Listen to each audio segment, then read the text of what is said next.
Allora, avevo portato via la parola a Chiara Bonato, la restituisco immediatamente perché termini un po' il discorso dell'importanza della formazione, l'iniziativa che fate con le alternanze, chiamiamo così, scuola-lavoro nelle scuole, con le scuole. No, concludo solo molto velocemente dicendo, come diceva Falcone, la mafia è un fenomeno umano e come ogni fenomeno umano ha un inizio e una fine. Però perché abbia una fine bisogna conoscerlo, ma bisogna anche riconoscerne l'esistenza.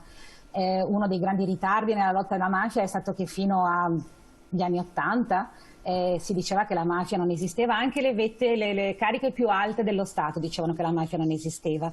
E non è di molto tempo fa un ex ministro dell'interno, Maroni, quando si parlò di mafia nel nord disse assolutamente non esiste, non c'è, ma state scherzando.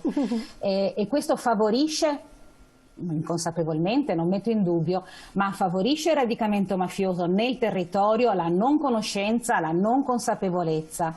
Ed è per questo che ci rivolgiamo alle scuole, perché i ragazzi con cui parliamo, i ragazzi che studiano questa materia, che la approfondiscono e che ci si appassionano anche, alcuni ci si appassionano, saranno i colletti bianchi, i lavoratori di domani, i commercialisti, piuttosto che chi lavora nelle fabbriche, chi rischia di avere contatto con la mafia e se la conosce può evitarla. Questo era uno slogan di qualche tempo fa, ma su un'altra cosa, ma se la conosci riesci a capire dove ti stai infilando, se lo vuoi davvero, e sapere le conseguenze di quello che fai. Quindi è fondamentale parlare con i ragazzi, parlare di educazione civica con i ragazzi. Assolutamente.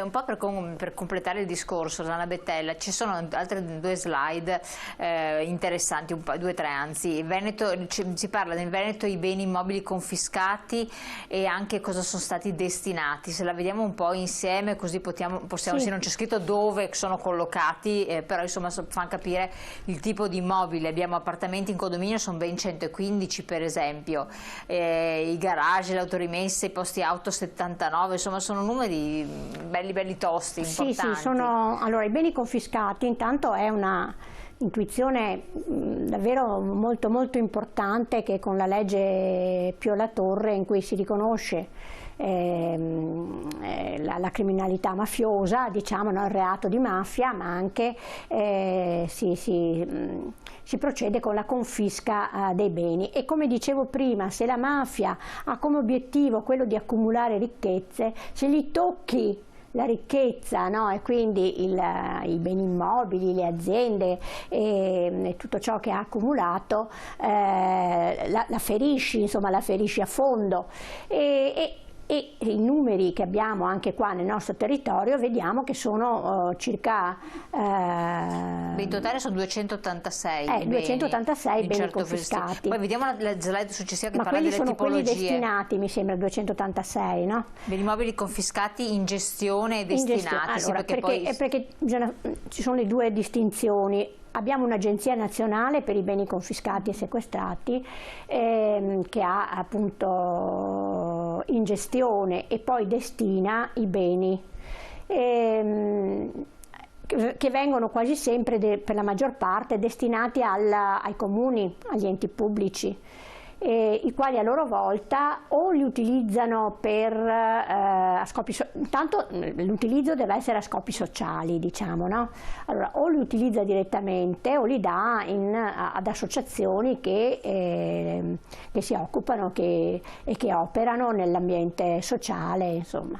Per esempio i beni confiscati alle mafie del traffico di stupefacenti, sì, quasi sempre la tipologia, vengono destinati ad associazioni che si occupano del recupero dei tossicodipendenti, ma per esempio beni confiscati possono essere anche utilizzati per l'emergenza abitativa, no? Quando delle persone hanno bisogno di un alloggio, subiscono qui stiamo uno vedendo sfratto. Anche le aziende, tra l'altro parliamo di mobili, ma anche di aziende. E ci sono anche aziende. Allora, le aziende sono un numero molto piccolo, come vediamo, e di solito si privilegia, ma questo lo vediamo soprattutto al sud, perché là invece il numero delle aziende è un numero molto elevato.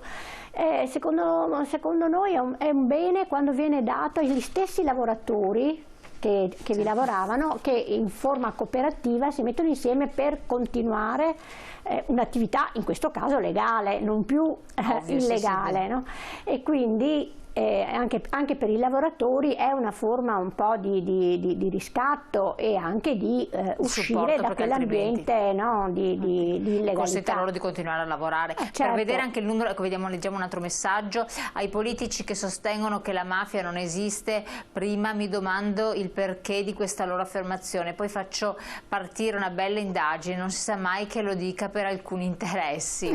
Certo. Allora vediamo anche le province, il numero di province coinvolte con il numero di beni, che fa un po' i beni immobili destinati però già nelle varie province, sono sempre portali confiscati bene 2.0, la fonte, eccoli qua, abbiamo 126 in tutto, Vicenza per esempio 10, ma ben 40 Venezia, Verona 54. Infatti anche dal numero dei beni poi si può capire quali sono le province, no, in cui l'attività mafiosa è più radicata. Vediamo anche la slide successiva, parla delle interdittive in Veneto ai tempi del Covid, quindi una cosa proprio attualissima, che è l'ultima slide che possiamo commentare insieme. Eccola qui, dati ANAC, aumentate del 67% il numero delle interdittive nel 2020.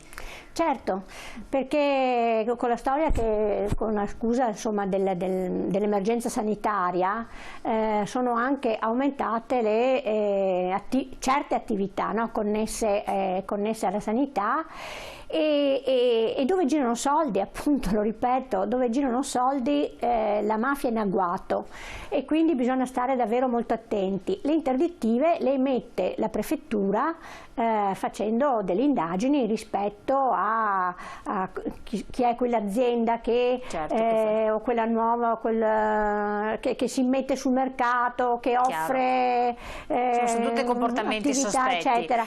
Allora facendo un'indagine vedono che hanno avuto dei precedenti. Posso solo dire una cosa su Vicenza? Siamo in chiusura, Chiara Bonato, battuta. Ok. Perfetto. No, non possiamo, perché allora, grazie mille, ne parliamo a questo punto ancora, perché veramente siamo in chiusura. Io devo ringraziare Chiara Bonato di Vicenza, che è intervenuta, grazie, e che magari inviteremo anche qua in studio per poter parlare ancora di questi temi, magari non aspettando soltanto la settimana dedicata a parlare di questo, perché lo SPCGL è sempre attivo anche da questo punto di vista. Ringrazio ancora Rosanna Bettella, che è venuta qui con noi per parlarne con i dati caldi, freschi che si voglia, appena usciti. Voi telespettatori di aver partecipato con i vostri messaggi, come sempre la puntata la potete rivedere sul sito internet di TV7. Grazie. E invitiamo a vedere la nostra iniziativa. E seguite le iniziative via web informandovi nel sito della Regione Veneto dello SPCGL, esatto. Grazie molte, buon proseguimento.